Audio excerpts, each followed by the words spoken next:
চট্টগ্রামে ডেঙ্গু ভয়াবহ রূপ ধারণ করেছে। বিভিন্ন হাসপাতালে গত ২৪ ঘন্টায় ৫০ জন ডেঙ্গু রোগী ভর্তি হয়েছেন। এ নিয়ে চলতি মাসে আক্রান্ত হয়েছেন ১১৮ জন। তবে চিকিৎসকরা বলছেন আগের তুলনায় কমেছে রোগীর চাপ। চট্টগ্রাম প্রতিনিধি নয়ন বড়ুয়া জয়ের তথ্য ছবিতে ডেস্ক রিপোর্ট।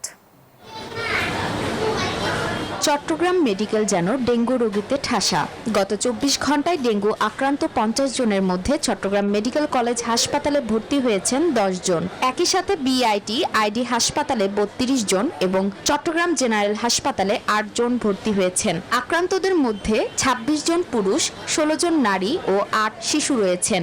জ্বর এখনো ১০১ আছে, আরো বেশি ২ আছিল আর ১০১।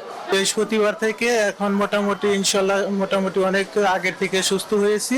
তবে চিকিৎসকরা বলছেন বৃষ্টি কমে আসায় কিছুটা প্রাদুর্ভাব কমায় আগের তুলনায় রোগীর চাপ হ্রাস পেয়েছে।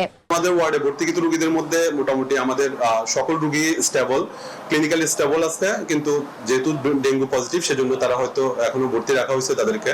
চলতি বছর মোট আক্রান্ত ২৬৩৩ জনের মধ্যে চট্টগ্রাম মহানগরীতে ১৪০৬ জন ও উপজেলায় ১২২২৭ জন। Desk report, news 24।